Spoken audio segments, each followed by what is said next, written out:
At first the weather was fine and still.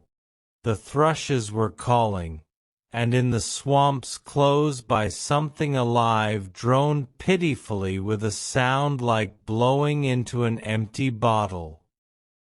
A snipe flew by, and the shot aimed at it rang out with a gay resounding note in the spring air.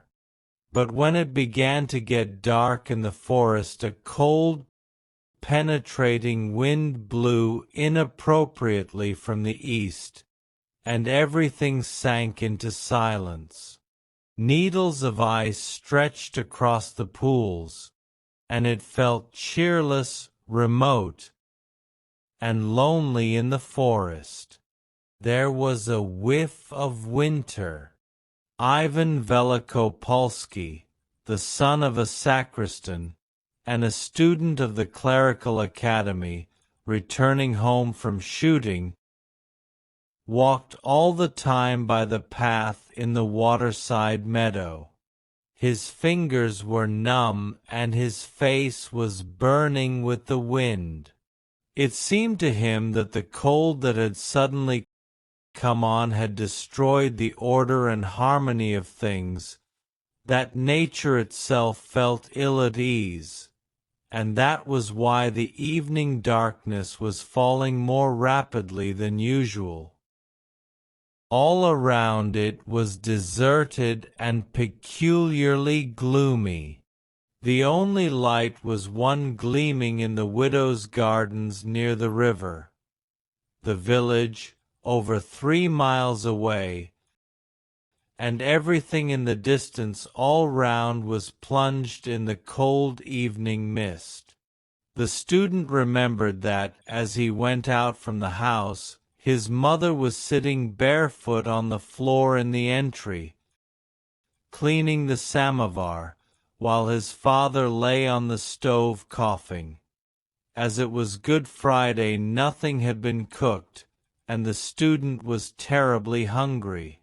And now, shrinking from the cold, he thought that just such a wind had blown in the days of Rurik and in the time of Ivan the Terrible and Peter, and in their time there had been just the same desperate poverty and hunger, the same thatched roofs with holes in them, ignorance, misery, the same desolation around, the same darkness, the same feeling of oppression. All these had existed, did exist, and would exist, and the lapse of 1,000 years would make life no better. And he did not want to go home. The gardens were called the Widows because they were kept by 2 widows, mother and daughter. A campfire was burning brightly with a crackling sound, throwing out light far around on the plowed earth. The widow Vasilisa, a tall, fat old woman in a man's coat, was standing by and looking thoughtfully into the fire. Her daughter Lucuria, a little pock-marked woman with a stupid-looking face, was sitting on the ground, washing a cauldron and spoons. Apparently they had just had supper. There was a sound of men's voices. It was the laborers watering their horses at the river. "Here you have winter back again," said the student, going up to the campfire. "Good evening." Vasilisa started, but at once recognized him and smiled cordially. "I did not know you. God bless you," she said. "You'll be rich." They talked. Vasilisa, a woman of experience who had been in service with the gentry, first as a wet nurse, afterwards as a children's nurse, expressed herself with refinement, and a soft, sedate smile never left her face. Her daughter Lucuria, a village peasant woman, who had been beaten by her husband, simply screwed up her eyes at the student and said nothing, and she had a strange expression like that of a deaf mute. At just such a fire the Apostle Peter warmed himself, said the student, stretching out his hands to the fire. So it must have been cold then, too. Ah, what a terrible night it must have been, Granny. An utterly dismal long night. He looked round at the darkness, shook his head abruptly and asked, "No doubt you have been at the reading of the 12 Gospels?" "Yes, I have," answered Vasilisa. "If you remember at the Last Supper Peter said to Jesus, 'I am ready to go with thee into darkness and unto death.' And our Lord answered him thus, 'I say unto thee, Peter, before the cock croweth thou wilt have denied me thrice.'" After the supper, Jesus went through the agony of death in the garden and prayed, and poor Peter was weary in spirit and faint. His eyelids were heavy and he could not struggle against sleep. He fell asleep. Then you heard how Judas the same night kissed Jesus and betrayed him to his tormentors.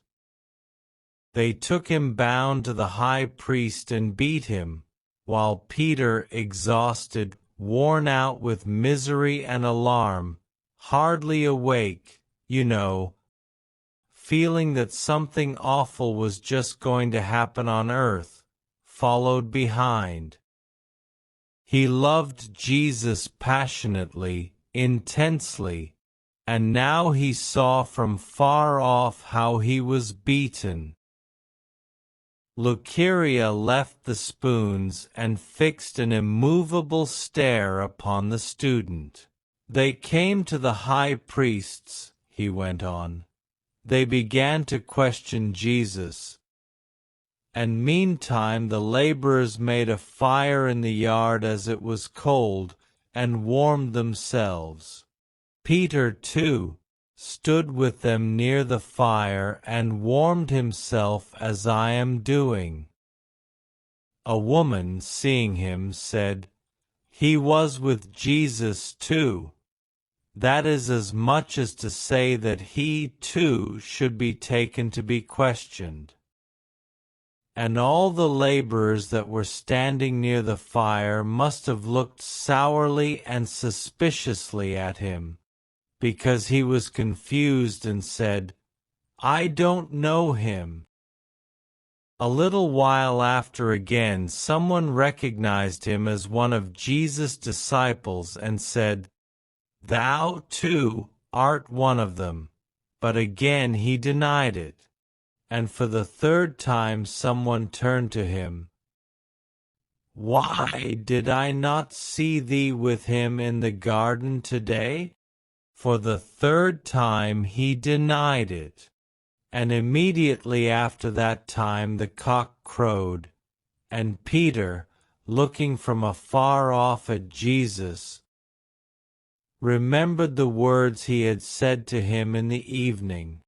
He remembered, he came to himself, went out of the yard and wept bitterly, bitterly.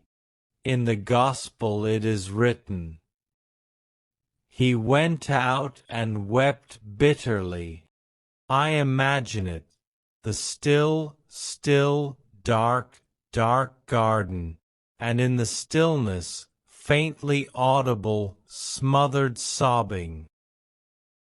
He student sighed and sank into thought. Still smiling, Vasilisa suddenly gave a gulp.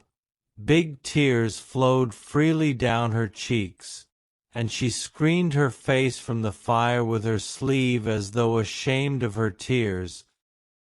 And Luceria, staring immovably at the student, flushed crimson, and her expression became strained and heavy like that of someone enduring intense pain. The laborers came back from the river, and one of them riding a horse was quite near, and the light from the fire quivered upon him. The student said good night to the widows and went on. And again the darkness was about him, and his fingers began to be numb. A cruel wind was blowing. Winter really had come back, and it did not feel as though Easter would be the day after tomorrow.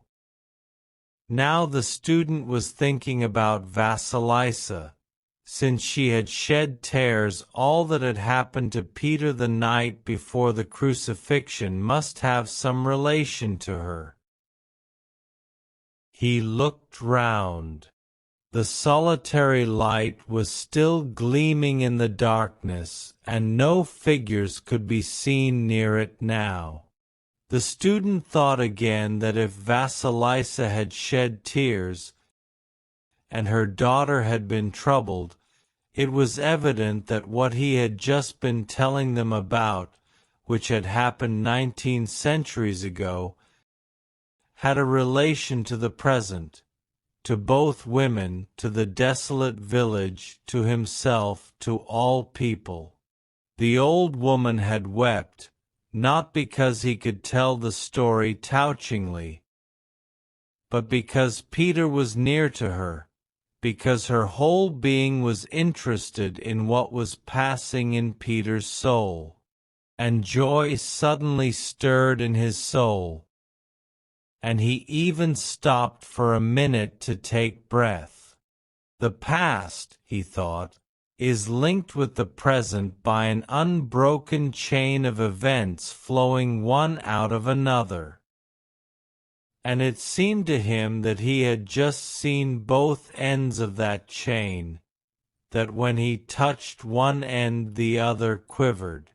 When he crossed the river by the ferry boat and afterwards, mounting the hill, looked at his village and towards the west where the cold crimson sunset lay a narrow streak of light, he thought that truth and beauty which had guided human life there in the garden and in the yard of the high priest had continued without interruption to this day, and had evidently always been the chief thing in human life and in all earthly life indeed, and the feeling of youth, health, vigor.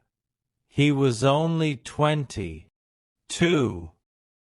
And the inexpressible sweet expectation of happiness, of unknown mysterious happiness, took possession of him little by little, and life seemed to him enchanting, marvelous, and full of lofty meaning. Thanks for tuning in. I hope you enjoyed the story and picked up some new English vocabulary. If you did, don't forget to hit the like button and subscribe to my channel. Improve English through story for more content like this. See you in the next video. Keep learning and stay well.